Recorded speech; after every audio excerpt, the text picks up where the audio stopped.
यार, ये आजकल मैं देख रहा हूँ कि वीडियोस कितनी जल्दी वायरल होती है। क्या बिजनेस में भी ऐसा कोई तरीका है कि हमारे ब्रांड्स को हम जल्दी से जल्दी लोगों तक पहुंचा सके या नहीं? सो गाइस, क्या हाल चाल? आज का हमारा टॉपिक है, is viral marketing could become a success move for any brand और बिजनेस और नॉट। मतलब कि किसी भी एक ब्रांड या किसी भी एक बिजनेस को ग्रो करने के लिए होता है ना, इंस्टेंट ग्रोथ लेने के लिए, अगर आपका जैसे सपोज आपका कोई प्रोडक्ट बहुत ज्यादा यूनिक है and you are thinking it to target the mega audience, की मेगा ऑडियंस जल्दी से जल्दी आ सके, तो then we can use this viral marketing strategy, as simple as that. And ये आपको इंस्टेंट रिजल्ट्स दे सकती है, क्योंकि ये स्ट्रेटजी जो होती है ना वायरल मार्केटिंग की, ये इस ढंग से बनाई गई है कि इसमें एक सब कैटेगरी है। इसमें सबसे पहले कैटेगरी आती है हाइप मार्केटिंग, देन आता है सेकंड कैटेगरी जो कि है बेसिकली ये बज मार्केटिंग, देन आता है mouth word to mouth marketing. ठीक है, अब ये तीनों पे मैंने सेपरेटली पूरा डिटेल में पॉडकास्ट बनाया है। अभी मैं सिर्फ इनका ओवरव्यू दे रहा हूं, क्योंकि अभी हम इन सारी कैटेगरीज को सम अप करके एक से एक अगर इसे एक सिंगल कैटेगरी में कैटेगराइज किया जाए तो उसे बोलते हैं वायरल मार्केटिंग। क्योंकि बेसिकली तीनों कैटेगरी जो है ये वायरल मार्केटिंग की ही सब कैटेगरीज हैं। तो बेसिकली देखो, अब वायरल मार्केटिंग अपने आप में, वायरल शब्द का मतलब ही यही है, वायरल हो जाना, इंस्टेंट हो जाना, कोई भी काम। अब इसमें देखो, इसका एग्जांपल ले ले तो किसी भी वीडियोस का एग्जांपल ले लो। अब जैसे रील्स ले लो, शॉर्ट वीडियोस ले लो, अगर मतलब आपने वीडियोस बनाई, आपका कंटेंट बहुत यूनिक है, तो इंस्टेंटली अगर वायरल हो जाए तो उससे व्यूअरशिप बढ़ जाती है। Then what it is, if you are a creator then it's a plus point for you, but if you are a मतलब क्रिएटर ना हो कि बस ऐसे नॉर्मली बनाने, then also it's a plus point if you want to continue that, make it as a career. That is just depends upon your choices and needs, as simple as that. अब देखो, इसी में से एक नया शब्द निकल के आता है कंटेंट मार्केटिंग। देखो, कंटेंट मार्केटिंग जो है ना वो थोड़ा सा अलग चैप्टर है। अब ये जो वायरल मार्केटिंग है और कंटेंट मार्केटिंग है, थोड़ा थोड़ा सिमिलर लगेंगे लेकिन डिफरेंट है, क्योंकि कंटेंट मार्केटिंग सारा फोकस कंटेंट पे है, लेकिन वायरल मार्केटिंग जो होती है ना वो बेसिकली बिजनेस के इंस्टेंट ग्रोथ की है। अब इंस्टेंट मतलब समझो, मैं एग्जांपल के तौर पे अभी जैसे मूवीज चल रही है, अभी जैसे पुष्पा 2 मूवी चल रही है, उसका एग्जांपल दे रहा हूं जस्ट, ठीक है। उसका एग्जांपल लेके देखो, उसने अभी एक रिकॉर्ड सेट किया है, विद इन 6 डेज के अंदर 1000 करोड़ का क्लब ज्वाइन कर चुकी है विद इन 6 डेज। अभी उन्होंने कैसे किया देखो, अगर आपको ये लग रहा है कि मूवी का कंटेंट बहुत जल्दी हो गया, वो तो हो गया, वो तो हो गया, लेकिन इसके साथ एक viral marketing strategy they have used. अब वो क्या है कि देखो, हाइप मार्केटिंग जो होती है ना, किसी भी चीज की हाइप बनाने में टाइम जरूर लगता है, लेकिन एक बार उसकी हाइप बन जाए तो वो इंस्टेंट मतलब इंस्टेंटली ग्रो कर सकता है। लेकिन हाइप कैसे बनाई जाए?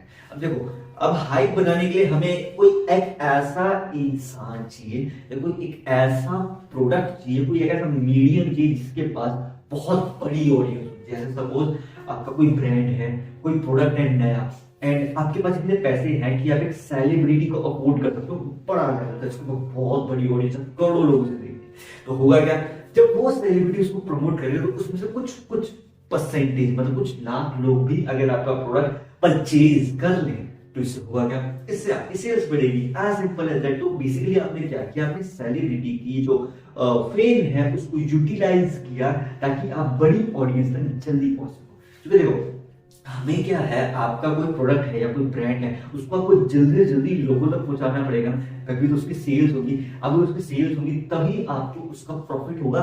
एंड फिर आप अगर ऐसे किसी का इन्फ्लुएंसर या फिर किसी सेलिब्रिटी या किसी कोई बंदा या कोई बिजनेसमैन, बहुत फेमस बिजनेसमैन का यूज कर सकें एक एज अ स्ट्रैटेजी फॉर्म में, तो बेसिकली इसमें प्रॉफिट दोनों का विन विन सिचुएशन है। देखो, सेलिब्रिटी को या जो भी वो बंदा है उसको अपना पेमेंट मिल जाएगा एंड आपका एडवर्टीजमेंट फ्री में हो जाएगा, ऐसे सिंपल है। लेकिन वो फ्री नहीं होता क्योंकि वो पेड होता है। I know it's the celebrities और influencers and businessman take a lot huge amount to do that, क्योंकि देखो हाइप बनाने में जो है ना गाइस, टाइम लगता है, मतलब समय के साथ हाइप बनती है, लेकिन जब बन जाए तो that that creates a next.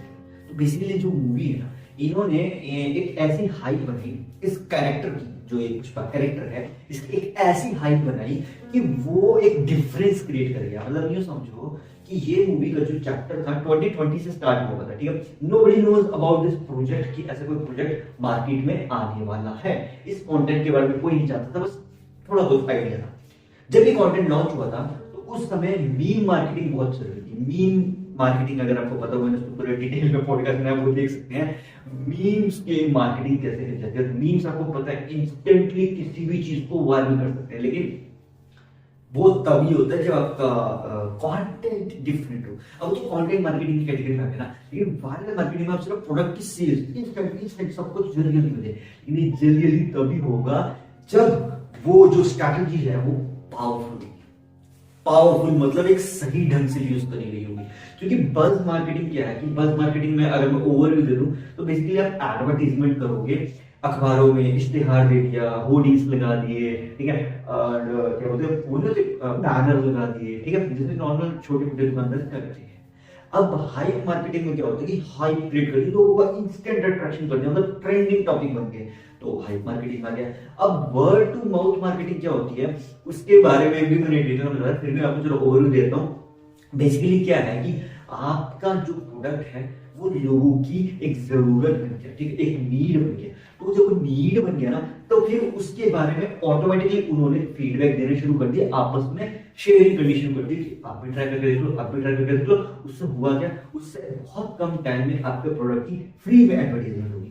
तो बेसिकली जो वायरल मार्केटिंग है ना वो आपके फ्री में एडवर्टाइजमेंट का तरीका बन सकती है, लेकिन ये इतना भी इजी नहीं है, क्योंकि वायरल मार्केटिंग जो है उसका रिस्क बहुत ज्यादा है। क्योंकि इंस्टेंट जो चीज होती है ना उस पर स्टेबिलिटी के चांसेस बहुत कम होते हैं। अब यूज तो करो वायरल मार्केटिंग का, लेकिन सही ढंग से अगर इस्तेमाल करोगे वायरल मार्केटिंग का तब तो उसका फायदा है। लेकिन अगर आप इस चीज को सही ढंग से नहीं इस्तेमाल करोगे तो फिर वो वायरल मार्केटिंग बहुत ज्यादा आपको इंस्टेंट रिजल्ट नहीं दे सकती है। क्योंकि देखो मैं इसको एग्जांपल के तौर पे दूं, जैसे सपोज आपने नया प्रोडक्ट लॉन्च किया एंड उसका प्राइस सेट किया है 100 रुपीज, ठीक है, कि ये जो प्रोडक्ट है 100 रुपए का होगा, 100 रुपए का मैं मार्केट में से बेचूंगा, ठीक है।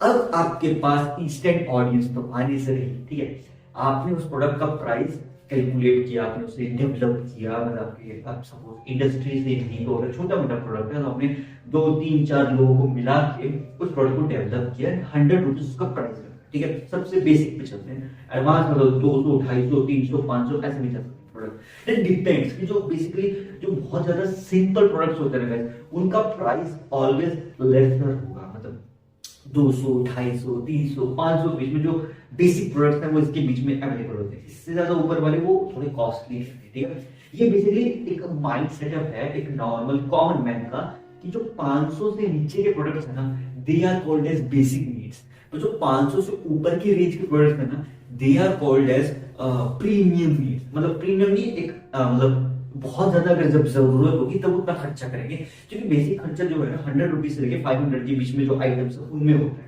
लेकिन जो 500 से अबव आइटम्स है वो आया कि जब बहुत ज्यादा जरूरत हो। लेकिन जो इसके ऊपर जाते हैं 1000 के ऊपर जो आइटम जाती है they are called as premium products, जो कि बहुत ही ज्यादा अर्जेंट नीड हो तब ले जाते हैं। तो ये बेसिकली एक कॉमन मैन का मैं माइंड सेटअप बता रहा हूँ कि नॉर्मल नीड्स जो है वो 100 रुपीज से लेके 500 के बीच में लाया करती है रेंज, ठीक है। इसके बाद जो 500 से लेके 100 की रेंज है they are called as urgent needs, मतलब इंस्टेंट वाली नहीं, मतलब मंथली में मंथ में एक बार कभी ले लिया, ठीक है। 100 से लेके 500 के बीच में तो आप कभी भी खरीद सकते हैं, ठीक है। लेकिन जो 500 से लेके 1000 के प्रोडक्ट्स होते हैं वो आप कभी कभी खरीदते हो, मतलब आपको जब जरूरत होता हो। लेकिन जो 1000 से ऊपर जाती है ना range that are called as premium category, क्योंकि वो आप तब लोगे जो बहुत ही ज्यादा अर्जेंसी हो। जैसे कि 1000 से ऊपर आप देख लो कपड़े आते हैं, ठीक है। अगर आपको लैपटॉप की रिक्वायरमेंट्स है, ऑटोमोबाइल की रिक्वायरमेंट्स है, गाड़ी की रिक्वायरमेंट्स है, वो प्रीमियम क्वालिटी में। लेकिन वो ऐसा है कि वो एक बार खरीद लोगे आप, उसके बाद जरूरत पड़े ना पड़े, that is a kind of an variety. यार एक शॉर्ट करके चलो इसको साइड में रखते हैं। एक्चुअली वो थोड़ी सी ठंड लग रही थी, मैंने इसलिए शॉर्ट दे रखी थी। अब देखो इसी में आप ये समझ के देखो कि ये तो हो गई एज रेंज की कैटेगरीज, ठीक है। लेकिन इसमें एक चीज और आ जाती है गाइस कि हम जब वायरल करेंगे तो उसे स्टेबलाइज कैसे करेंगे। तो इसको स्टेबलाइज आप ऐसे कर सकते हो कि जब आपका जो प्रोडक्ट है, आपका जो ब्रांड है, या तो उसका मीम बना के आपने उसे वायरल कर दिया, ठीक है, या उसकी कोई एक वीडियो बना के उसे वायरल कर दिया, ठीक है। अब वो जो वीडियो होगी वो कुछ इस ढंग से बनी हुई होगी, वो एडवर्टाइजमेंट करे। अब जैसे ये फॉर एग्जांपल के तौर पे नम नम नम नम नम ग्रो, ठीक है, ग्रो एक तरह का स्टॉक मार्केटिंग, ठीक है। अभी अप स्टॉक्स है, ग्रो है, ये सब क्या करते हैं, इन्होंने भी तो एडवर्टीजमेंट करी है ना, इन्होंने यूज करी वायरल मार्केटिंग स्ट्रेटेजी। इन्होंने स्टॉक मार्केट को इतना इजी बना दिया, इतना इजी बना दिया लोगों के लिए कि लोगों को लगा अरे यार इतना आसान है स्टॉक मार्केटिंग। तो बस अब ये सब शुरू कैसे हुआ था, ये शुरू हुआ था 2020 में हर्षद मेहता वाला जो स्कैम 1992 का एक ओटीटी प्लेटफॉर्म पे एपिसोड लॉन्च हुआ था, series, web series Sony LIV पे। तो वहां से लोगों के अंदर स्टॉक मार्केटिंग की तरफ अट्रैक्शन बढ़ा, क्योंकि ये जो केस था ना, इसके बारे में लोग ज्यादा जानते नहीं थे, ठीक है, बहुत बहुत बड़ा लेवल पे, ठीक है। जब वो वेब सीरीज लॉन्च हुई ना, तो लोगों के दिमाग में एक्साइटमेंट आ गया, ओ माय गॉड ऐसा भी कोई कर सकता है, इम्पॉसिबल टास्क। तो बस फिर वहां से जो जिस ऐप डेवलपमेंट थे दोनों बंदे, इन्होंने क्या सोचा कि हम इसी स्टॉक मार्केट को ऐप फॉर्म में डेवलप करेंगे, क्योंकि स्टॉक मार्केट अवेलेबल है ऑफलाइन फॉर्म में, ऑनलाइन फॉर्म में स्टॉक मार्केट अवेलेबल नहीं थी, मतलब जानते भी नहीं होंगे उतना। विदेश में तो आई थिंक अब्रॉड कंट्रीज में तो होगी, लेकिन इंडिया में ये चीज इतनी इजी नहीं थी। तब जाके ये एक उनके लिए क्या बना, नया ट्रेंडिंग टॉपिक, कि अगर उन्होंने स्टॉक मार्केट को ऑफलाइन की जगह पे ऑनलाइन में कन्वर्ट कर दिया तो कितना बेनिफिट है। अब आप बोलोगे कि इंस्टेंट डेवलपमेंट क्या होगा, बिल्कुल सही क्या, जो ये ऐप डेवलपमेंट होते हैं ना, खासकर स्टॉक मार्केट वाले, ठीक है, अगर आपको ट्रस्ट वर्दी चाहिए कि ट्रस्ट हो सके तो उनको लेना पड़ता है legal licence from the government of India, ठीक है, सेबी जो है। लेकिन फिर वही बात होती है कि लाइसेंस लेने के लिए काफी पुराना होना पड़ता है ना, तो ये जो प्रोडक्ट्स हैं, ये जो एप्स है काफी पुरानी है, मतलब 2016 2010 से ऐसे हैं, तो इनकी लाइसेंस मिलेगा, लेकिन इनको ज्यादा ग्रोथ नहीं मिल रही थी, क्योंकि बेसिकली लोग स्टॉक मार्केट के लिए एक्साइटेड नहीं थे ना। अब जब ये ओटीटी पे आया, जब कोविड आया तब ये ओटीटी पे जब स्कैम 1992 लॉन्च हुआ, तो उसके बाद से लोगों के अंदर अचानक से एक्साइटमेंट बढ़ गई, एंड देन दे यूज, मतलब वो कहते हैं ना गरम, जैसे लोहा गरम उसका हथौड़ा मार दो, उन्होंने जो ग्रो ऐप्स उन्होंने वो किया, उन्होंने क्या किया, इंस्टेंट वायरल मार्केटिंग स्ट्रेटजी को यूज किया कि जब देखा मार्केट में नीड पूरी वो है, जैसे होता है ना लोहा गरम उसका एक इंस्टेंट हथौड़ा मारोगे तो शेक करेगा, बस वो होता है वायरल मार्केटिंग, कि जब आपको दिख रहा है कि मार्केट में अभी बहुत तगड़ी लेवल इसकी नीड है, इंस्टेंट उसे लॉन्च कर दो तो वो आग की तरह फैलेगा, मतलब ऐसे होता नहीं एक चिंगारी दे दी पूरा जंगल जला के, ऐसे वाला ऐसे फैलेगा। तो बेसिकली जो वायरल मार्केटिंग है वो इसीलिए बनाई गई है कि जब आपको लगे कि मार्केट नीड, आपकी जो प्रोडक्ट है वो यूनिक है, वो मार्केट के नीड को फुलफिल कर सकता है मेगा लेवल पे, छोटे लेवल पे नहीं मैं बात कर रहा हूँ, बहुत बड़े लेवल पे अगर वो कर सकता है तो बस बीच में अपना लॉन्च कर दो प्रोडक्ट एंड बोलो ये है मेरा प्रोडक्ट, एंड बस वो उसकी एडवर्टीजमेंट जो मार्केटिंग वो एजेंट से वो क्यों थोड़ा यूनिक लगे एंड वो बीच में लॉन्च हो जाए, बस जब उसकी मार्केट में इंस्टेंट नीड होगी तो यूं बिकेगा। एंड पर यही बात है कि वो बिक तो जाएगा, बट उसकी स्टेबिलिटी मेंटेन करने का तरीका तभी आता है गाइस, जब आपके पास अच्छी टीम हो जो उस इंस्टेंट सिचुएशन को भी संभाल सके। क्योंकि देखो जो वायरल मार्केटिंग में कोई चीज प्रोडक्ट वायरल हो जाएगा ना तो इंस्टेंट सेल्स मिलेंगे, तो आपने तो सोच के चलो कितने लोग बनेंगे, 100 लोग बनेंगे, 200 लोग बनेंगे। वायरल मार्केटिंग में कोई गारंटी नहीं है, होने को तो 1000 लोग भी आ सकते हैं, नहीं आने को तो 2 लोग भी नहीं आ सकते। तो ये इस ढंग से वर्क करते हैं कि वायरल मार्केटिंग में आपका कोई नंबर फिक्स नहीं कर सकते, आप प्रिडिक्शन नहीं लगा सकते, अंदाजा लगा सकते हो कि इतने लोग आ जाएंगे। अब देखो ये एक ऐसा है, मैंने बोला आपकी तरफ रहते तो कोई गारंटी नहीं है कितने लोग आ जाएंगे, आने को तो 100 लोग भी आ सकते हैं, नहीं आने को तो कोई भी नहीं आ सकता। तो इस तरह से, और अगर वो करोड़ों लोगों तक चली गई तो क्या पता 1000 लोग भी आ जाए, क्या पता 10,000 लोग भी आ जाए, क्या पता ऐसा भी सिचुएशन आ जाए कि आपका stock he out of stock चला जाए। तो ये होता है कि बेसिकली क्या है ना, जब आपका प्रोडक्ट यूनिक है ना एंड वो मार्केट की नीड्स को फुलफिल कर रहे हैं एंड लोगों के अंदर एक्साइटमेंट है उस चीज के लिए, तो वो इंस्टेंट बिकता है, इंस्टेंट ऐसे पानी की तरह बिकता है। लेकिन अगर लोगों के बीच में एक्साइटमेंट नहीं है, मतलब प्रोडक्ट यूनिक है बट लोगों के बीच में एक्साइटमेंट नहीं है उसके लिए, तो प्रोडक्ट बिकेगा जरूर बट वो इंस्टेंट नहीं बिकेगा, बिकेगा धीरे धीरे करके बिकेगा। तो इस ढंग से जो सेल्स है ना प्रोडक्ट्स की चलती है। तो तो ये वायरल मार्केटिंग बेसिकली बना ही इसके लिए गई है कि इसमें hype marketing, buzz marketing, word of mouth marketing क्यों डाला गया है कि आपको जब बड़े लेवल पे इंस्टेंट सेल्स हो, बहुत जल्दी जल्दी सेल्स हो, तब तब आप इस चीज को यूज कर सकते हो। एंड आपके पास प्रोडक्शन हाउस पूरा प्रोडक्शन जो है प्रोडक्ट की रेडी है, आपको कोई दिक्कत नहीं होगी कि अगर ये वायरल मार्केटिंग से इंस्टेंट बड़ी ऑडियंस बन गई तो मैं उस समय भी उस चीज को संभाल पाऊंगा। तब हम इस स्ट्रेटेजी को एक बेस्ट वे करेंगे कि जब आपको पता है आपके पास खर्चा भी है, आपके पास अच्छी प्रोडक्शन डेवलपमेंट भी है, प्रोडक्ट डेवलपमेंट भी आप कर सकते हो बड़े लेवल पे अगर इंस्टेंट मिल जाए, एंड आप उस खर्चे को संभाल भी सकते हो। प्लस अगर इंस्टेंट ऑर्डर आ रहे हैं तो आपकी टीम उसको पूरी तरह से संभालने को तैयार है। जब ये दिख रहा है आपको कि हाँ सब कुछ तैयार है, तब इंस्टेंट मार्केटिंग मतलब इसको इंस्टेंट मार्केटिंग के लिए वायरल मार्केटिंग यूज करना चाहिए। अदरवाइज क्या होता है ना, लोगों के बीच में एक्साइटमेंट पैदा करने में थोड़ा सा टफ जरूर है, बट एक बार एक्साइटमेंट पैदा हो गया तो वो खत्म भी हो जाता है। तो इसीलिए आपको बहुत सोच समझ के वायरल मार्केटिंग को यूज करना चाहिए, क्योंकि ये हाईली वॉलेटाइल है। मतलब जैसे होता है ना बिटकॉइन, कह लो कि बिटकॉइन का प्राइस हमें पता है कि वो कितना कॉस्टली है, लेकिन उसका इंस्टेंटली प्राइस गिरता है। कभी उसका 30,000, कभी 40,000, कभी 50,000, कभी 1 लाख, कभी कम भी चला जाता है। तो ऐसे ऐसे करके डाउन हो। तो बेसिकली जो है ना वायरल मार्केटिंग भी इस ढंग से वर्क करती है कि हाइप तो बना लोगे, बट उस हाइप को मेंटेन करना, संभालना is not an easy task. वो तभी हो सकता है जब आपका जो प्रोडक्ट है वो मार्केट की नीड्स को अच्छी तरह से फुलफिल कर रहा है, पूरी अच्छी तरह से। मतलब ऐसा ना हो कि उसमें कमी हो, मतलब मैं ये नहीं कह रहा कमी ना हो, कि कमियां तो बहुत निकल ही जाती है, कोई ना कोई उसमें प्रोडक्ट में ये कमी निकालेगा, वो कमी निकालेगा, लेकिन आप उस प्रोडक्ट की वो जो कमी है उसको जल्दी से जल्दी पूरा कर सको। अगर सुबह जैसे आपको फीडबैक मिला, नेगेटिव फीडबैक मिला कि आपके प्रोडक्ट में ये कमी है, आपने इंस्टेंटली 1-2 दिन 3-4 दिन के अंदर उस कमी को दूर करके वापस ठीक कर दिए। अगर आप ये कर दोगे तब तो वायरल मार्केटिंग आपके लिए प्लस पॉइंट बन जाएगी। लेकिन अगर आप ये नहीं करने, मतलब नाकामी है वो ये करने में, तो नेगेटिव पॉइंट बन जाएगी। क्योंकि क्या होता है ना, वायरल मार्केटिंग से बहुत बड़ी ऑडियंस मिल जाती है, ठीक है। अब आप बोलोगे यार 2-3 दिन के अंदर तो हम कोई प्रोडक्ट को ठीक नहीं कर सकते, कोई बात नहीं यार, टाइम ले लो, लेकिन इतना भी टाइम मत ले लेना कि वो वायरल मार्केटिंग मतलब जो हाइप बनी हुई आपके प्रोडक्ट की वो खत्म हो जाए। क्योंकि हाइप जो है ना एक चीज की थोड़े टाइम तक रहती है, ठीक है, उसके बाद वो हाइप नहीं, फिर वो गायब होनी शुरू होती है धीरे धीरे हाइप। तो बेसिकली जब तक वो हाइप है ना तब तक आप उस प्रोडक्ट को पूरी परफेक्टली डेवलप कर दो, ठीक है, उसकी ऐसे तरीके हाइप बना दो कि वो प्रोडक्ट इंस्टेंटली बिके। फिर उसके बाद अगर सपोज उसकी हाइप जाती भी है तब वो स्टेबिलिटी भी आ जाए कि सेल चलती रहे। तो इट्स लाइक दैट।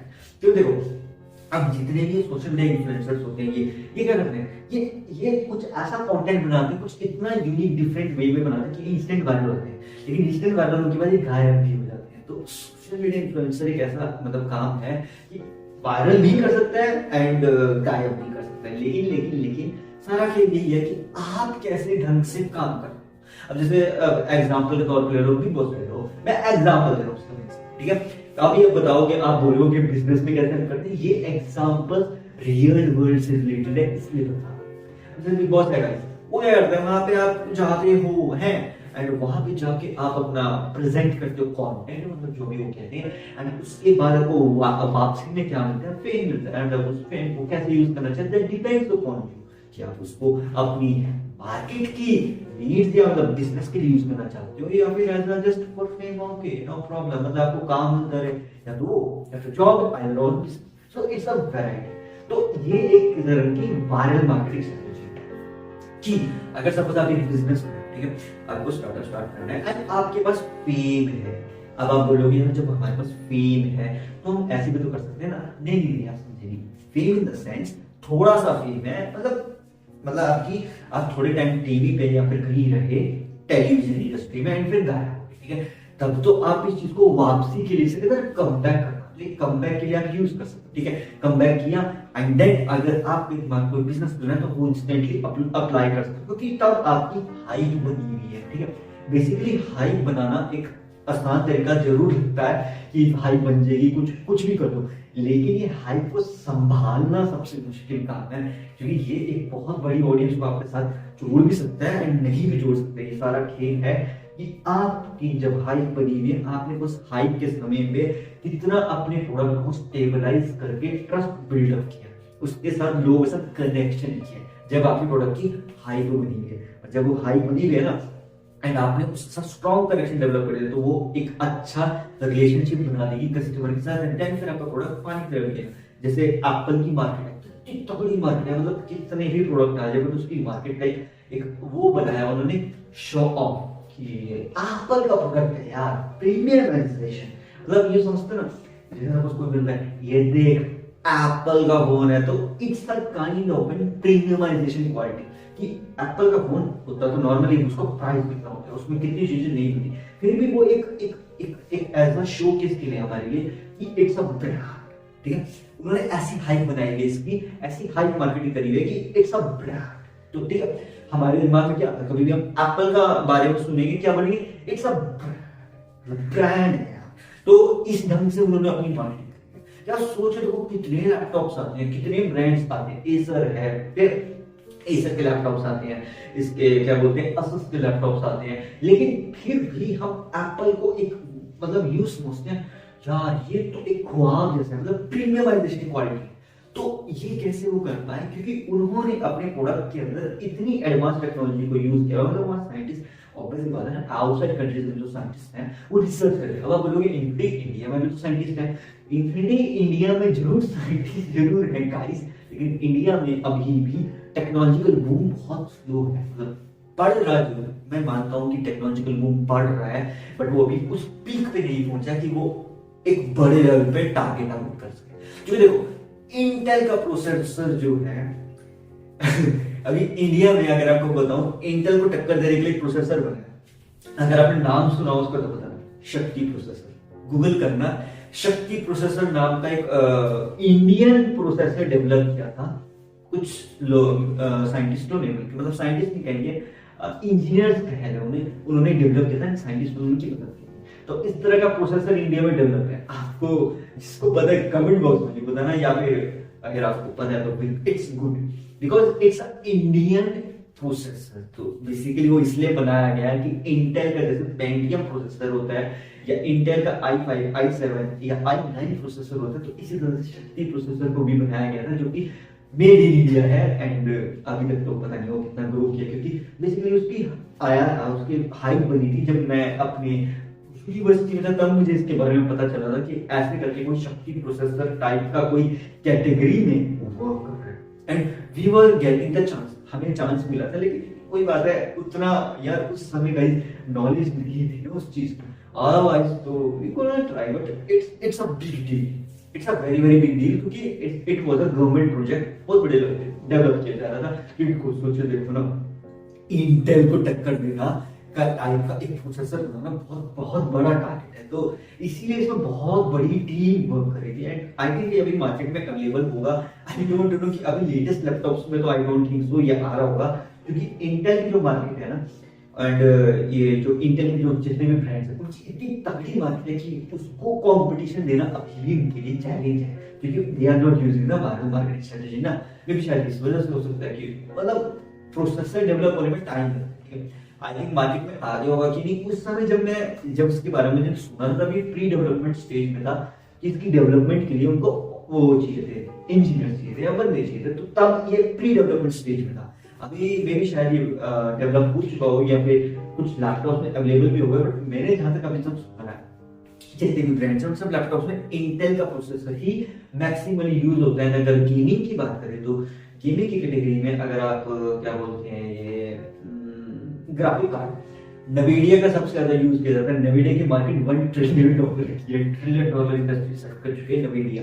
तो बेसिकली जो नवीडिया ना, वो गेमिंग मतलब गेमिंग के लिए स्पेशली उनके लिए ग्राफिक्स कार्ड डिजाइन करते हैं, उसको इस ढंग से डिजाइन करते हैं कि उसकी मार्केट अनबीटेबल है। तो इस तरह से आप छोटी कैटेगरीज में आप सोच सकते हैं कि $1 ट्रिलियन की मार्केट भी लाई करती है। सारा खेल है कि आप किस ढंग से चीजों को समझते हैं।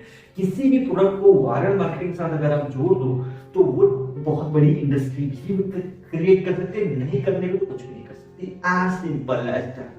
क्योंकि देखो वायरल मार्केटिंग आपको इंस्टेंट ऑडियंस दे देगी, लेकिन आपको उस इंस्टेंट ऑडियंस को संभालना आना चाहिए।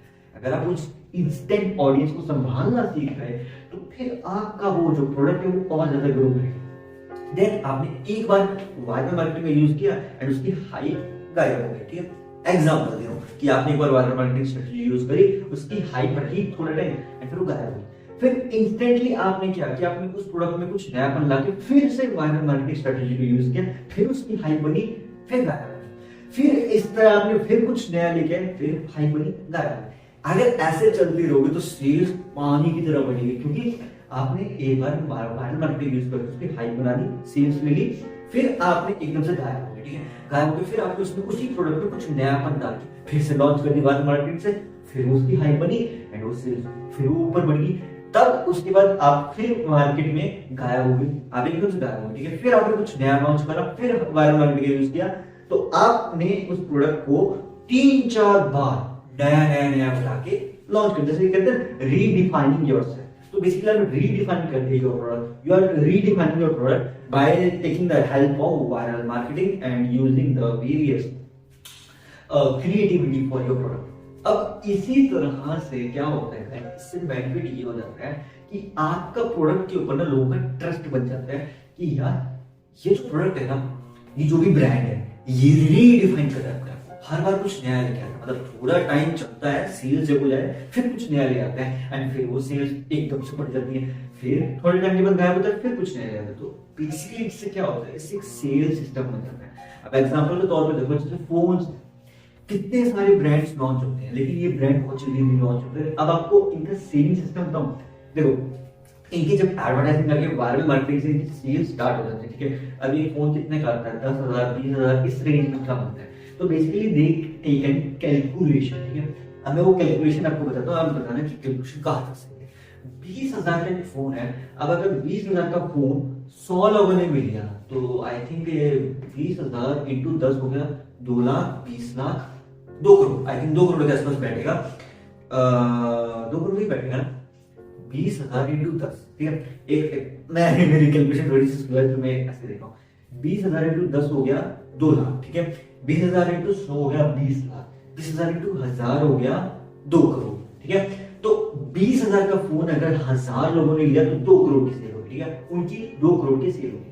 एंड अब इसी फोन को मैंने कितने लोगों को 10,000 दे दे, तब ये जो सेल्स है 20 करोड़ चली जाएगी, क्यों, बड़ी ऑडियंस है ना, दैट डिपेंड्स। तो बेसिकली होता क्या है कि 10 से 20,000 का फोन कितने लोग लेंगे, 10,000 तो आई नो एक साथ बिग नंबर, बट मैं एक एवरेज नंबर लेके चल रहा हूँ। तो उन्होंने अपने प्रोडक्ट को डेवलप किया, ठीक है। एक बिजनेस माइंड के हिसाब से आपको बताने की कोशिश कर रहा हूँ, थोड़ा सा समझो।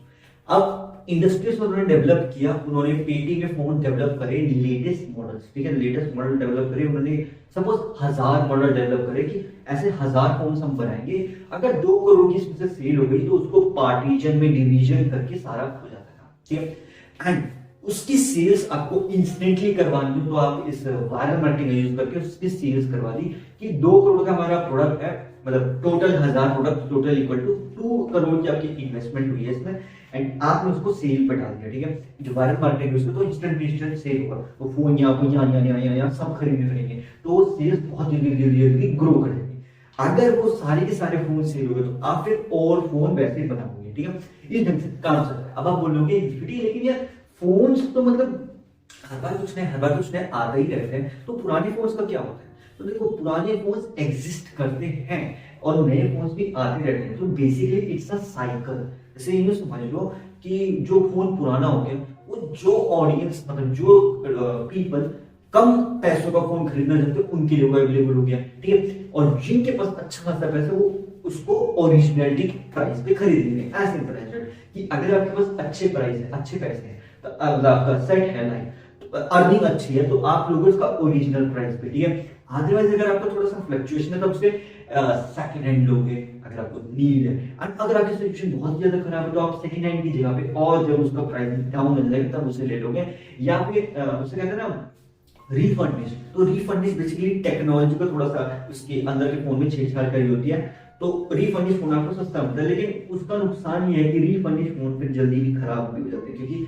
बेसिकली रीफर्निश बहुत जल्दी बनाए हुए होते हैं ना, तो उसमें से कुछ सर्किट्स जो है ना उसके अंदर के उनको चेंज किया जाता है, क्योंकि सर्किट्स बहुत महंगे आते हैं। तो जो लेटेस्ट फोन मॉडल है वो तो प्रोफेशनल सर्किट्स होते हैं तो उसका कॉस्ट तो हाई रहेगा ही नहीं, ठीक है। लेकिन जो ये रीफर्निश फोन होता है इनमें क्या होता है, इनके जो सर्किट्स होते हैं उनमें थोड़ा सा बदलाव किया जाता है, ठीक है, उसको चेंज किया जाता है नॉर्मल सर्किट से, तो उससे क्या होता है उसका प्राइस कम पड़ जाता है। इसी कारण से रीफर्निश फोन आपको, रीफर्निश कोई भी चीज आपको सस्ती पड़ती है क्योंकि उसमें चेंजेस लेके आए जाते हैं, जो नॉर्मल चेंजेस है ना, जो नॉर्मल प्रोडक्ट है उससे डिफरेंट किया जाता है, तब कारण से वो अवेलेबल होता है। तो इट इज अ चॉइस कि आपको ओरिजिनलिटी उस प्रोडक्ट की चाहिए या फिर रीफंडिंग चाहिए। तो इट इज अ मार्केट में मतलब स्ट्रैटेजी समझ लो, नीड समझ लो। अब यही पे जो वायरल मार्केटिंग है वो ये रोल प्ले करती है कि आपका जो 2 करोड़ का प्रोडक्ट है, आपने 1000 फोन जल्दी डेवलप करे, उसको जल्दी सेल करना है, ठीक है, ताकि जल्दी सेल होने के बाद अगर आपका नया फोन भी आने वाला है, नया फोन या नया ब्रांड आने वाला है, उसमें कुछ नयापन डालने वाले हो, तो उसकी भी सेल्स आती है। तो basically it's a consistent process. तो आप इसमें चलते रहोगे। इसमें फायदा क्या है, इसमें फायदा ये है कि जब आप नए पे नए फोन निकालते रहोगे तो जो फोन पुराने होते जाएंगे तो वो लोग उनको यूज करते जाएंगे, फिर नए फोन डालेंगे। तो ये नया फोन आप तभी निकालोगे जब आपकी सेल्स हो रही है। मतलब आपका आपने जितने 1000 फोन चले, 10,000 फोन डेवलप करें, सारे सेल्स पे चले गए, आउट ऑफ स्टॉक चले गए, जब तब जाके आप कुछ नयापन उसमें लेके आओ कि चलो आउट ऑफ स्टॉक चला गया, फिर कुछ नया लेके आते हैं। तो नयापन लाने के लिए आपको रिसर्च करनी बहुत जरूरी होती है कि आपका जो प्रोडक्ट है उसमें नयापन, क्रिएटिविटी, क्यूरियोसिटी के साथ कुछ नया आ रहा है कि नहीं। अब ये एग्जांपल के तौर पे ले लिया जाए तो हाँ, जो आज आपने पॉपअप कैमरा सुना था ना, पॉपअप कैमरा ऐसे निकल के टुक टुक ऐसे, तो ये भी अभी बीच में जब फोन आए थे तो उसकी बहुत हाइप बनी कि एक फोन के अंदर पॉपअप होता है कैमरा, तो ये कुछ नयापन था। या फिर आजकल एमआई के फोन है जिसमें 4 camera, quad camera processor, and इनकी एक हाइप बनी थी 108 मेगापिक्सल का कैमरा की। इन्होंने बताया कि 108 मेगापिक्सल का कैमरा है, जैसे मेरा फोन है इसका भी 108 मेगापिक्सल का कैमरा है, एंड ये they are available in this phones at a cheaper rate, मतलब 10,000, 20,000, 30,000। तो मतलब इट्स लाइक दैट कि आपको सोच में आ गया, अरे भाई साहब 108 मेगापिक्सल का, मतलब जितने कैमरा होते हैं ना बड़े बड़े, ये डीएसएलआर कैमरास होते हैं, ठीक है, उसमें होता है इतना बड़े बड़े लेंसेज, ठीक है, ये they are providing that in a phone. तो ये क्या हुई है, वायरल मार्केटिंग। इस तरह के फोन्स जब लॉन्च हुए थे ना 108 मेगापिक्सल, जो उनके लिए बहुत प्रॉफिटेबल रही एमआई के लिए, क्योंकि 108 मेगापिक्सल, मैं कंटेंट क्रिएटर, मतलब जो भी कंटेंट क्रिएटर है उनके लिए तो ये बहुत बड़ी चीज है। उनको तो चाहिए ही थी ऐसी क्वालिटी, डीएसएलआर जैसी हाई लेवल की क्वालिटी उन्हें कम प्राइस में मिल सके। तो they created this technology and available this in the phones. तो ये हुआ एक नयापन। बस फिर इन्होंने जब देखा कि इनका प्रोडक्ट यूनिक है, मार्केट में इसकी नीड्स है, क्योंकि ऑब्वियसली बात है जो वीडियोस बनाते हैं, शूट करते हैं, उनको नीड्स है, एंड उस समय इंस्टाग्राम पे भी बहुत ज्यादा ग्रोथ मिल रही थी ना रील्स वगैरह की। तो बस 108 मेगापिक्सल को टाइम ऑन करा उन्होंने, लॉन्च करा, एंड उसकी सेल दबा। एंड अभी कितने सारे फोन्स हैं, इवन रियलमी जो है उसने भी 108 मेगापिक्सल को लॉन्च कर दिया, एंड एमआई ने तो अब उससे भी आगे चले गए हैं 200 मेगापिक्सल, मतलब 200 मेगापिक्सल। अभी ये नहीं पता कि ये इससे आगे और कितनी जाएंगे, क्योंकि हमारी ह्यूमन आई का ही 500 मेगापिक्सल होता है, आई थिंक 500-600 मेगापिक्सल का जो आई का विजन होता है। तो अगर ये मोबाइल 200 मेगापिक्सल पहले ही है तो वी डोंट नो कि ये और कितना आगे जाएंगे, क्या पता किसी दिन 1000 मेगापिक्सल भी आ जाए, तो we have no idea. But अगर आएगा तो मैं वही सोचूंगा यार, इतनी क्लैरिटी में क्या दिखेगा, मतलब एक ऐसा मैं टेक्निकल वे में सोच रहा हूँ कि 1000 मेगापिक्सल में कितना क्लियर दिखाएंगे। मतलब बेसिकली इतनी हाई लेवल की क्लैरिटी ना जो स्पेस में टेलीस्कोप भी होते हैं उनके अंदर होती है, क्योंकि स्पेस के जो टेलीस्कोप होते हैं उनके अंदर इतना हाई लेवल का लेंसेज इसलिए यूज किया जाता है, 1000 मेगापिक्सल शायद उससे भी ज्यादा ये इसलिए यूज किए जाते हैं क्योंकि वहां पे ना अगर स्पेस में जो आप रिवॉल्व करेगा कोई भी आई, मतलब क्या बोलते हैं इसको, कैसे बोलेंगे, स्पेस में जो रिवॉल्व नहीं करती गैलेक्सीज, ठीक है, स्टार्स, इनको देखने के लिए ना वो बहुत दूर होते हैं, बिलियन लाइट ईयर्स दूर होते हैं, मिलियन। तो इतनी दूर तक देखने के लिए हाई लेवल के लेंसेज चाहिए, बहुत हाई लेवल के लेंसेज जो उसको ट्रैक कर सके, ठीक है। तो इसी कारण से जो साइंटिस्ट होते हैं वो जो भी टेलीस्कोप डिजाइन की जाती है उनके जो इतना हाई लेवल का टेलीस्कोप बनाया जाता है, मतलब उसमें लेंसेज यूज किए जाते हैं कि वो उस बिगा ऑब्जेक्ट को ट्रैक कर सके, स्टार हो या फिर गैलेक्सी हो या फिर कुछ नया दिखो, जैसे ब्लैक होल की फोटो। आज तक गाइस किसी ने भी ब्लैक होल की रियल इमेज नहीं देखी हो, जितनी गूगल में वो सारी इमेजिनरी इमेज है। रियल ब्लैक होल की इमेज एक साइंटिस्ट ने निकाली थी, आप जाके गूगल करके देख सकते हैं। Real image of black hole आपको दिखेगी, वो बहुत धुंधली है। तो आप सोचे पड़ जाओगे, अगर ये इमेज इतनी ही धुंधली है तो ये ब्लैक होल की जो हम इमेजेस देख रहे हैं ये क्या है? They are prediction images. ये वो एक अंदाजा है कि ब्लैक होल ऐसा दिखता है, अंदाजे से बताया है, ठीक है। तो अंदाजे से वो डिजाइन किया है, लेकिन जो रियल है तो रियल ही रहेगा ना। ऑब्वियस बात है ना, ब्लैक होल जैसा मतलब इमेजिन किया गया वैसा रियलिटी में डिफरेंट करते हैं। क्योंकि देखो लेंसेज जो होते हैं ना ये स्पेस टेलीस्कोप के, वो उतनी अच्छी तरह से ट्रैक नहीं कर पाते क्योंकि स्पेस ब्लैक है, ठीक है। ब्लैक डार्क मैटर है वहां पे, ठीक है। तो डार्क मैटर में इतनी क्लैरिटी से किसी चीज को देख पाना बड़ा मुश्किल है, सिंपल एज दैट। इसी कारण से भी शायद ऐसा हो सकता है यूज दिस स्पेस टेलीस्कोप। अब आप बोलोगे इनफिनिटी स्पेस कहां से आ गया हमारे मार्केट में? देखो जो लेंसेज है ना, जो टेक्नोलॉजी है, I am giving an example कि वो भी एक एडवांस टेक्नोलॉजी को यूज किया है, कि हमें पता है कि वो टेक्नोलॉजी का वहां पे यूज है, ठीक है। इसी कारण से अगर आपको ये वायरल मार्केटिंग लगता है कि स्पेस में नहीं यूज की जाती है, वहां भी यूज की जाती है। वहां पे जैसे सेल्स होती है प्रोडक्ट की, एक क्या बोलते हैं टेलीस्कोप को बनाने की जितनी कॉस्ट लगती है, उसमें जो प्रोडक्ट्स होते हैं उनको भी तो वायरल किया जाता है ना वहां पे, जिनको नीड है। तो बेसिकली जो वायरल मार्केटिंग वो टारगेट बेस्ड ऑडियंस है, कि जिस ऑडियंस को उस प्रोडक्ट की जरूरत है उसी पे इंस्टेंटली हो जाएगी, तब आपका प्रोडक्ट इंस्टेंट सेल होगा। कि आपका जो प्रोडक्ट की जो टारगेट है वो वही ऑडियंस है जिसको वो चीज की जरूरत है। जब आपको पता है कि आपका टारगेट वही ऑडियंस है जिसको उस प्रोडक्ट की ही नीड है, उसी टाइप का कोई प्रोडक्ट होनी चाहिए ही चाहिए, तो बस तब आपने वायरल मार्केटिंग का यूज किया एंड वो इंस्टेंटली सेल जाता है, क्योंकि उस प्रोडक्ट की नीड उस ऑडियंस को है, उन लोगों को जरूरत उस चीज की है। लेकिन जिन लोगों को उस प्रोडक्ट की जरूरत नहीं है वो सेल्स उतनी ज्यादा नहीं देंगे एज कम्पेयर टू जिनको ज्यादा नीड है। बस इसी ढंग से वायरल मार्केटिंग काम करती है, वो टारगेट ढूंढ लेती है। सो होता है डार्टिंग टारगेट पे, कि बेसिकली हमने टारगेट सोच के रखा कि इस टारगेट पे हमें टारगेट करना है, ठीक है। इस टारगेट का हमारा गोल है। तो इसी तरह से जो वायरल मार्केटिंग होती है वहां पे हम गोल सेट करते हैं कि हमें इतनी ऑडियंस मिनिमम चाहिए, कि मतलब आपको अगर आपका प्रोडक्ट 100 रुपए का है एंड आपको सेल चाहिए तो आप कैलकुलेशन करोगे कि यार कितनी सेल्स निकालूं, आप खर्चा कैलकुलेट करोगे। अभी डिपेंड करता है आपको फाइनेंशियल बजट कितना खर्च हुआ है उसमें, उसके हिसाब से टारगेट करो कितनी ऑडियंस आपको चाहिए, मतलब आपका सेल्स निकल जाए उससे, कि उससे आपका पूरा का पूरा प्रॉफिट, मतलब जितना आपने उसमें अमाउंट इन्वेस्ट किया है वो सारा आपको रिटर्न मिल जाए। तो उसके हिसाब से सब कैलकुलेशन करनी पड़ती है, कि आप अंदाजे लगा के चलने पड़ते हैं कि मैं इस प्रोडक्ट का प्राइस इतना सेट करूंगा, मुझे इतनी ऑडियंस चाहिए मिनिमम कि मेरी सारी सेल्स पूरी हो जाए एंड मेरी सारी रिक्वायरमेंट्स पूरी हो जाए, ताकि अगर हाई गायब भी हो जाए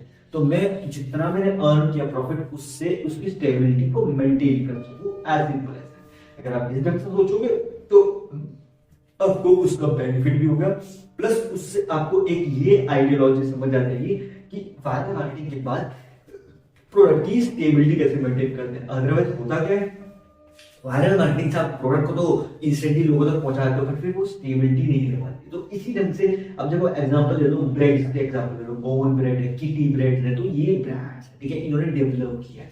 एंड इसी तरह से ब्रिटानिया की अपनी ब्रांड की मार्केट है। अब एक और एग्जांपल दूं मैं तो सनफीस्ट कंपनी के जो बिस्किट्स हैं उनकी अपनी एक मार्केट है, ठीक है।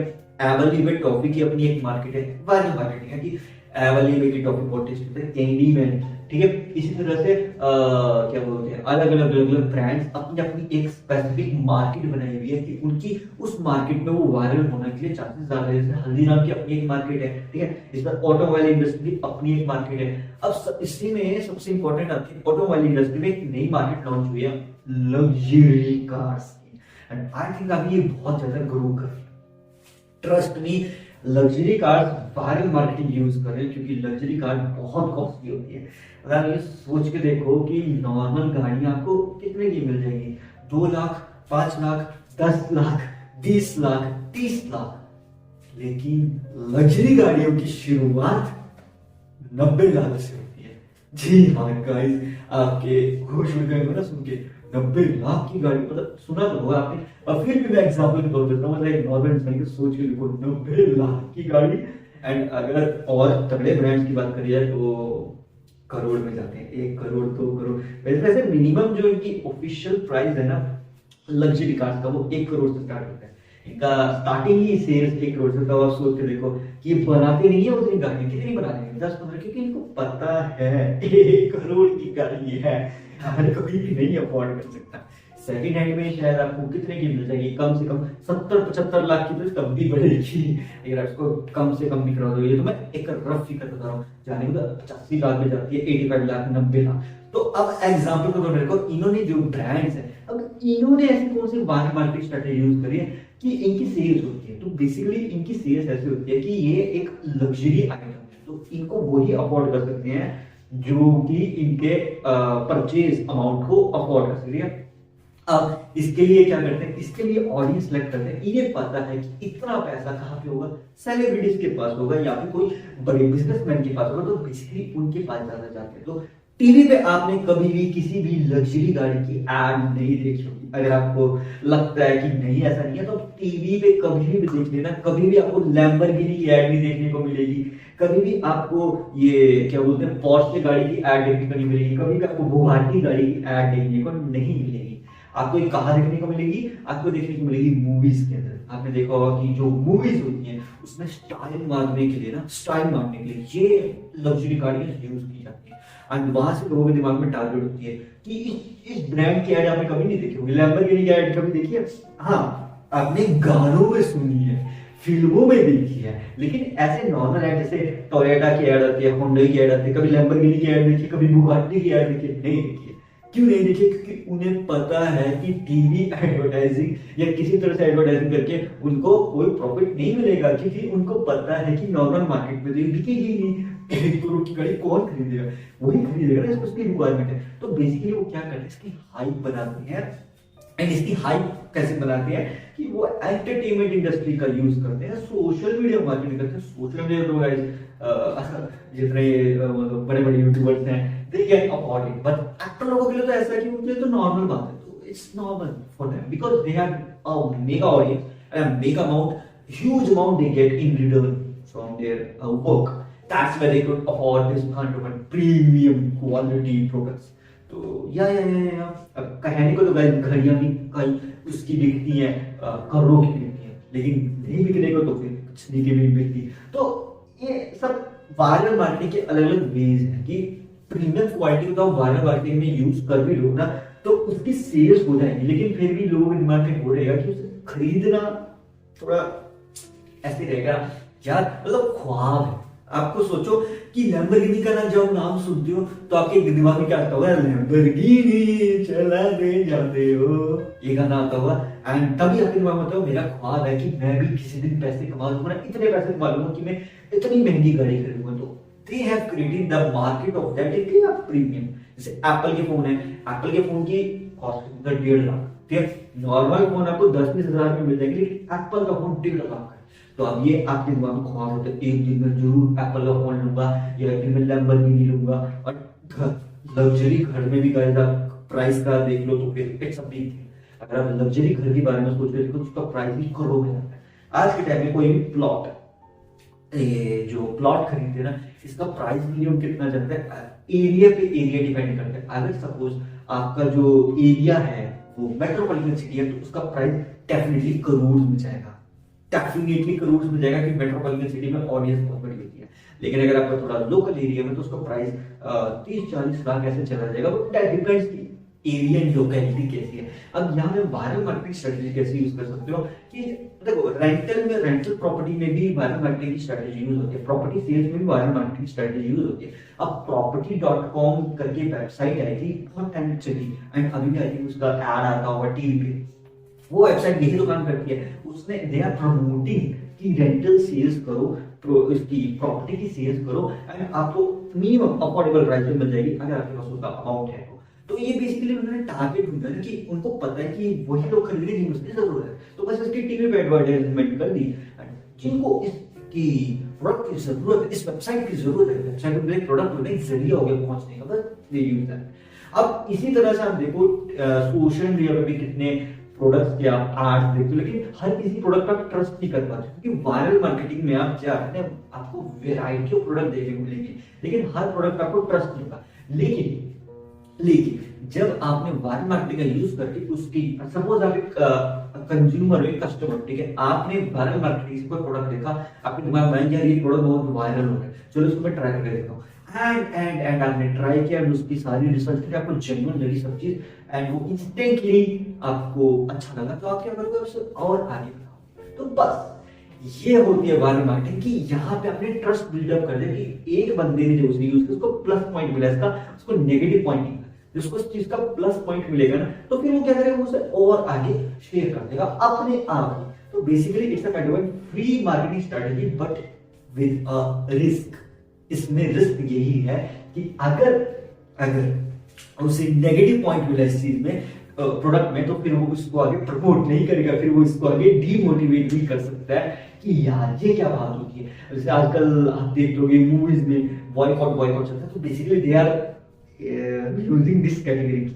इंस्टेंट वायरल होना, अगर इंस्टेंट वायरल हो रही तो क्या बात है, और दे ऑब्जर्विंग द कंटेंट स्क्रिप्टिंग। अब आप बोलोगे कि इन्फिनिटी तू ये बात क्यों बोल रहा है, देख मैं इसलिए गाइस ये बात बता रहा हूँ क्योंकि ये चीज पहले नहीं करी जाती थी। अगर आपने ऑब्जर्व किया हो, कोविड से पहले ये सब चीजें नहीं चलती थी, नॉर्मली सब चल जाता था, लेकिन अब नहीं चल रहा है। व्हाई? क्योंकि कोविड के कारण से बहुत बड़ी ऑडियंस, सब घर में होते, तो सब using the brain, they are मतलब ब्रेन इन द सेंस, मैं ऐसे नहीं कह रहा हूँ कि दिमाग को, अरे नहीं वैसे नहीं कह रहा हूँ भाई, मेरे कहने का मतलब है they are understanding the things better.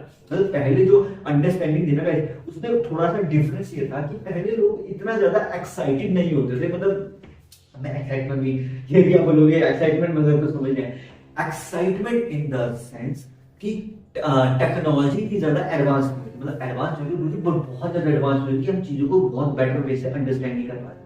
लेकिन अब के टाइम में जब से चैट जीपीटी, गूगल जेमिनी, इनकी एडवांस टेक्नोलॉजी आ चुकी है, तब से चीजें बहुत चेंज हुई है, एंड मीम मार्केटिंग एंड बहुत सारी कैटेगरीज आ चुके हैं, इनके कारण से चेंजेस इंस्टेंट आए। इसी कारण से मे भी शायद अब हम थोड़ा सोच समझ के कंटेंट को देखते हैं, सोच समझ के अंडरस्टैंड करते हैं। पहले तो जैसे टिकटॉक का टाइम था, कुछ भी चलता था, मतलब कुछ भी, मतलब कुछ भी, आज के टाइम में कुछ भी मतलब कुछ भी चलता है, नहीं चलता, लेकिन इंस्टाग्राम में चल रहा है। उसका रीजन ये है कि वो इतना ज्यादा यूनिक हो, मतलब डिफरेंट है, तब चल रहा है, एज सिंपल एज दैट। अगर वो डिफरेंट नहीं होगा ना, फिर वो इंस्टेंट नहीं चलेगा।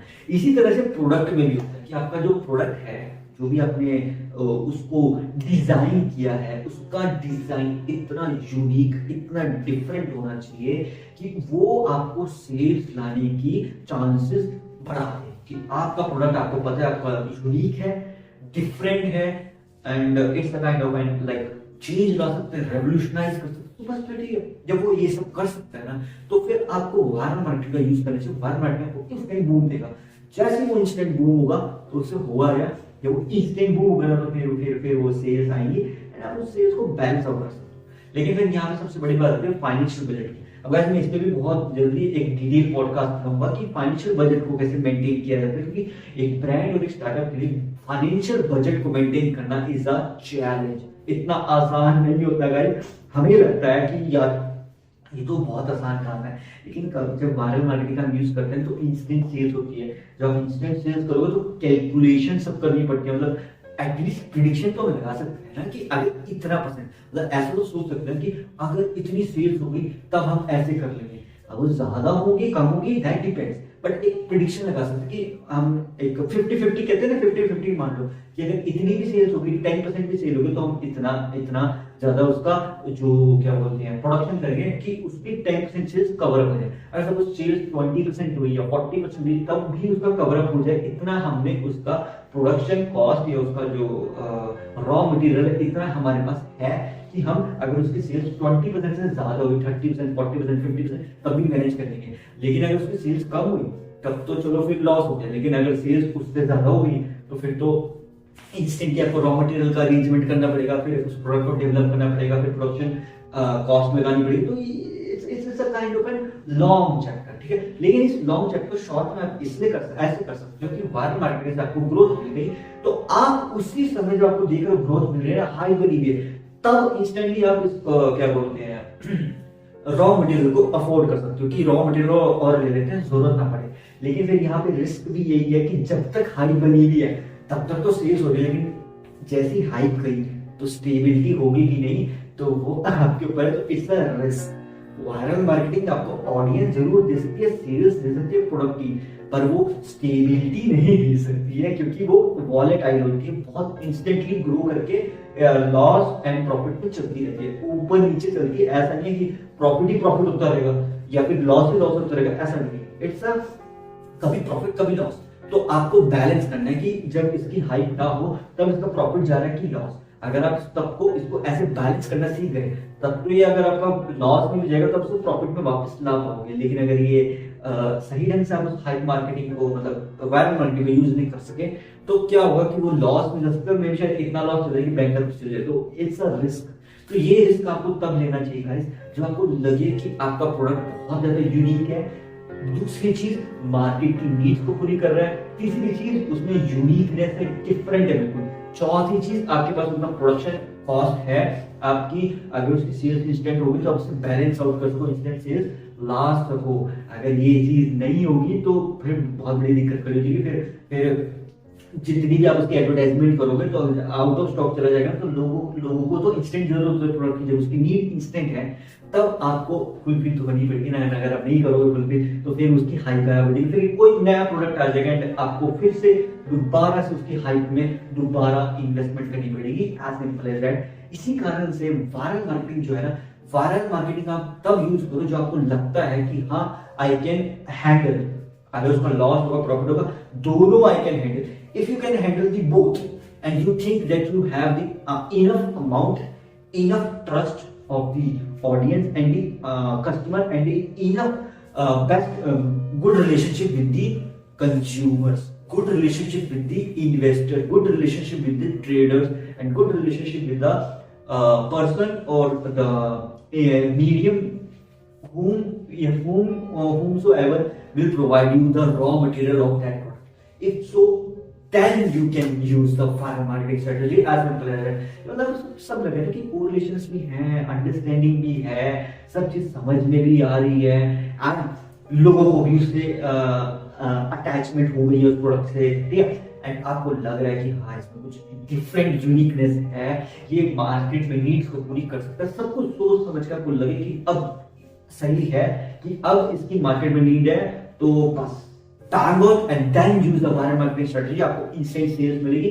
अगर आपका प्रोडक्ट गंदा होगा, क्वालिटी होगी, ट्रस्ट अपने आप बन जाता है, क्योंकि ट्रस्ट के लिए टाइम लगता है लेकिन बन जाता है। वायरल मार्केटिंग से इंस्टेंट ट्रस्ट तभी बनेगा अगर आपके प्रोडक्ट की में यूनिकनेस होगी एंड उसमें कुछ क्वालिटी होगी। यूनिकनेस तो है, साथ में क्वालिटी भी है एंड थोड़ा सा ट्रेंडी भी हो यार, मतलब इतना भी ज्यादा out of the range trendy ना हो, इतना ट्रेंडी हो कि यार मतलब इट्स नॉट लुक सो अजीब, it's look like normal.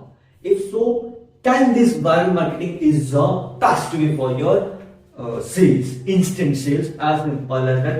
So I hope so guys आपको इससे समझ आ गया कि वायरल मार्केटिंग हम कैसे यूज कर सकते हैं, फायदा एंड नुकसान दोनों।